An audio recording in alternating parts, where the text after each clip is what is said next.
بسم الله الرحمن الرحيم. الحمد لله رب العالمين، والصلاة والسلام على سيد المرسلين خاتم النبيين محمد بن عبد الله الأمين وعلى آله وصحبه أجمعين، أما بعد. فقد قال الله تبارك وتعالى في القرآن المجيد: فأعوذ بالله من الشيطان الرجيم، بسم الله الرحمن الرحيم. هو الذي أرسل رسوله بالهدى ودين الحق ليظهره على الدين كله ولو كره المشركون. صدق الله العظيم. محترم جناب انجینئر سید سعادت اللہ حسینی صاحب، امیر جماعت اسلامی ہند، امیر حلقہ حامد محمد خان صاحب، اور اس عظیم الشان آج کے پروگرام میں جلوہ افروز حضرات علماء کرام، دانشوران ملت، میرے بزرگوں اور دوستوں، علم و فن کے ان ستاروں کے درمیان میرے نام کی شمولیت یہ خود میرے لیے سعادت کی بات ہے۔ میں انتظامیہ کا تہہ دل سے شکر گزار ہوں۔ صحیح بات یہ ہے کہ ہم سب ایک ہی منزل کے مسافر ہیں، اور اس سے حوصلہ پا کر طالب علمانہ 2-3 معروضات پیش کرنے کا دل چاہتا ہے۔ اس میں کوئی شبہ نہیں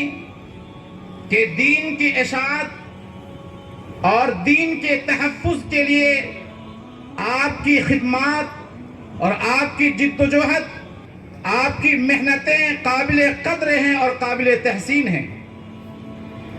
لیکن مجھے بڑے افسوس کے ساتھ یہ کہنا پڑ رہا ہے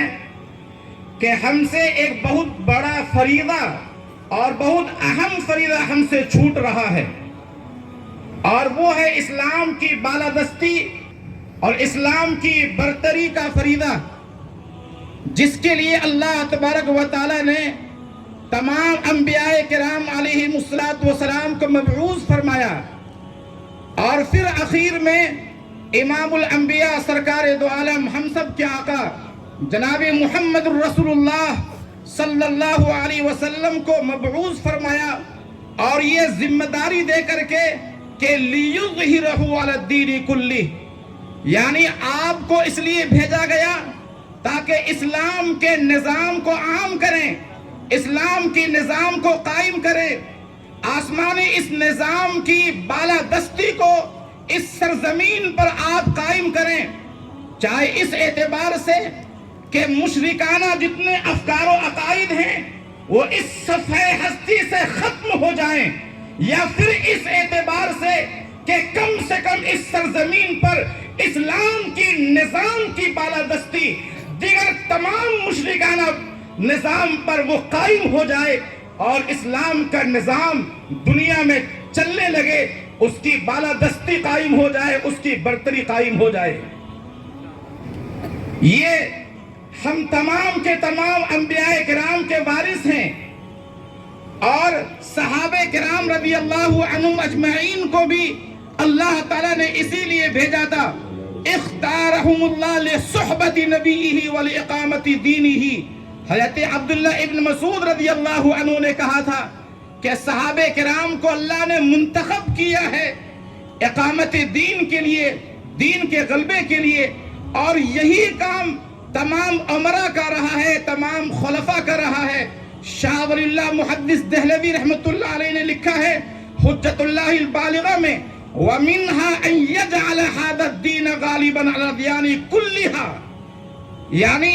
جو ائمہ کرام کی ذمہ داریاں تھی، فرائض تھے، ان تمام فرائض میں سے اس کا ایک اہم ترین فریضہ یہ ہے کہ وہ اس سرزمین پر دین کے نظام کو قائم کریں، اس صفحہ ہستی پر دین اسلام کی بالادستی کو قائم کریں، اس سرزمین پر اسلام کی برتری کو ثابت کریں، آسمانی نظام کو ثابت کریں۔ اور تمام علماء کرام ہم سب اللہ کے نبی اور تمام انبیاء کرام کے وارث ہونے کے اعتبار سے مجھے کہنے دیجئے کہ اپنی وسعت کے اعتبار سے تمام علماء کرام کا یہ فرض عین ہے تمام علماء کرام پر کہ وہ اپنی وسعت کے اعتبار سے، اپنی طاقت کے اعتبار سے، اپنے جس طرح بھی اللہ تعالیٰ نے آپ کو طاقت دی ہے اس کے اعتبار سے ہم اس سرزمین پر اللہ کے اس نظام حق کو، نظام رحمت کو اور نظام امن کو قائم کرنے کی کوشش کریں، اور دنیا کو یہ بتا دیں، دو ٹوک لفظوں میں بتا دیں کہ آج کی دنیا جو اضطراب کا شکار ہے اور جو آج کی دنیا بحران کا شکار ہے، اس کا حل نہ چائنا کے پاس ہے، نہ جاپان کے پاس ہے، نہ امریکہ اور اسرائیل کے پاس ہے، نہ کسی ملک کے پاس ہے۔ اس کا حل نہ ایٹمی طاقت میں ہے اور نہ میزائل کی طاقت میں ہے۔ اس کا حل اگر موجود ہے تو اسلام کے سسٹم کو قائم کرنے میں ہے۔ اس کا اگر کوئی حل موجود ہے تو اسلام کے نظام کو برپا کرنے قائم میں ہے۔ لیکن یہ اس وقت ہوگا جبکہ ہم حنفیت اور شافعیت کی ترجمانی کرنے کے بجائے ہم شریعت اسلامی کا ترجمان بنیں۔ یہ اس وقت ہوگا جبکہ ہم مخصوص ایجنڈے اور اپنی جماعت کے مخصوص نقطۂ نظر پر کام کرنے کے بجائے ہم اسلام کے لیے ہم کام کریں، اسلام کے لیے ہم سپر بن جائیں۔ حنفیت اور شافعیت کی ترجیحات بیان کرنے کے بجائے اپنی درسگاہوں میں اسلام کی ترجیحات، اسلام کی خصوصیات، اسلام کے نظام کو ہم بیان کریں، ان کی خصوصیات کو ہم بیان کریں۔ ہمیں افسوس ہوتا ہے اپنے ان علماء پر جو اپنی درسگاہوں میں، اپنے حلقوں میں اپنی ساری طاقتیں اور اپنی ساری صلاحیتیں اور اپنے سارے وسائل علمی اور مالی تمام وسائل خرچ کرتے ہیں اپنے مخصوص نقطۂ نظر کے تحفظ کے لیے،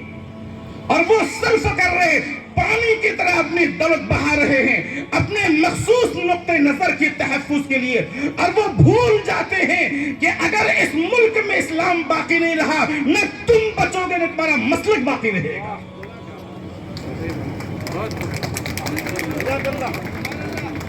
ہمیں اپنے مسلک کے بجائے اسلام کے تحفظ اور اسلام کے برتری اور اسلام کی بالادستی کو قائم کرنے کے لیے ایک مہم چھیڑ دینی چاہیے۔ امام الانبیاء علیہ السلام نے جب حضرت اپنے عم محترم حضرت ابو طالب سے جب کہا تھا کہ اگر یہ لوگ دائیں ہاتھ میں سورج اور بائیں ہاتھ میں اگر یہ لوگ چاند رکھ دے تو بھی میں اس مہم سے، میں اپنے مشن سے باز نہیں آ سکتا، اور امام الانبیاء علیہ السلام نے یہاں پہ بات ختم کی تھی کہ یا تو خدا رب دو جہاں ہمارے اس مشن کو کامیاب کر دے یا میں اپنی جان کو اس راہ میں کھپا دوں گا۔ حالات پیدا ہوتے ہیں، حالات آتے ہیں، اور یہ حالات کا آنا ہمارے نظام حق پر قائم رہنے کی دلیل ہے کہ چار جانب سے ایسے حملے ہو رہے ہیں، یورشیں ہو رہی ہیں، اس کے باوجود اسلام باقی ہے۔ خدائے پاک کی قسم یہ ہمارے حق پر ہونے کی واضح دلیل ہے۔ ہمارا ہمیشہ مخالفانہ ماحول میں اسلام آگے بڑھا ہے، ہمارا ہمیشہ مخالفانہ ماحول میں اسلام پروان چڑھا ہے، فقر میں ہمیشہ اسلام پلا ہے۔ تاریخ آپ اٹھا کے دیکھیے، اگر آج بھی حالات پیدا ہوتے ہیں تو ہونے دیں، لیکن ہم اپنے نقطۂ نظر کو نہ چھوڑیں اور اپنے مشن پہ چلتے رہیں، اپنے مشن پہ چلتے رہیں۔ جنت آپ کا انتظار کر رہی ہے۔ ایک جنازہ رسول اللہ صلی اللہ علیہ وسلم کی خدمت میں لایا گیا، حضرت عمر رضی اللہ عنہ آگے بڑھے، کہا یا رسول اللہ لا تصلی علیہ، یا رسول اللہ جنازے کی نماز میں پڑھی جائے، فَإِنَّهُ رَجُلٌ فَاجِرٌ، کیونکہ یہ بدکار آدمی تھا۔ امام الانبیاء علیہ السلام ٹھہر گئے، رحمت للعالمین تھے، آپ نے صحابہ کو خطاب کیا کسی نے اس آدمی کو کوئی نیک عمل اسلام کا عمل کرتے ہوئے دیکھا ہے؟ تو ایک صحابی آگے بڑھے اور کہا یا رسول اللہ میں گواہ ہوں اس بات پر کہ ایک مرتبہ میدان جہاد میں اس نے سرحد کی حفاظت کی ہے۔ امام الانبیاء علیہ السلام نے اس موقع پہ ارشاد فرمایا تھا اصحابک یظنون من اہل النار وانا اشہد انک من اہل الجنہ، لوگ سمجھ رہے ہیں کہ تم جہنمی ہو، لوگ سمجھ رہے ہیں کہ تم جہنم کا شعلہ ہو، میں شہادت دیتا ہوں خدائے پاک کی قسم تم جنتی ہو۔ اور پھر آگے بڑھ کر کے آپ نے جنازے کی نماز پڑھائی اور آپ نے تدفین فرمائی ہے۔ آج اس بات کی ضرورت ہے کہ ہم دین کی سرحدوں کی حفاظت کریں، آج اس بات کی ضرورت ہے کہ ہم دین کے لیے کام کریں، دین کی بالادستی کے لیے۔ آج کسی بھی مسجد میں کسی بھی مجمع میں اعلان ہوتا ہے کہ آج نماز کے بعد آج دین کی بات ہوگی، سارے لوگ اٹھ کر کے چل دیتے ہیں چند لوگوں کے سوا۔ کیوں؟ اس لیے کہ ان کے ذہن میں یہ بات بیٹھی ہے، یہ تصور آتا ہے کہ یہ اپنے مخصوص نقطہ نظر کی ترجمانی کے لیے کھڑا ہے۔ اس کے ذہن میں یہ بات آتی ہے کہ اس کا تعلق مخصوص جماعت سے، مخصوص نقطہ نظر سے۔ اس لیے آج اس لیبل کو ختم کر کے اسلام کے لیے کام کرنے کی ضرورت ہے۔ وآخر دعوانا الحمدللہ رب العالمین۔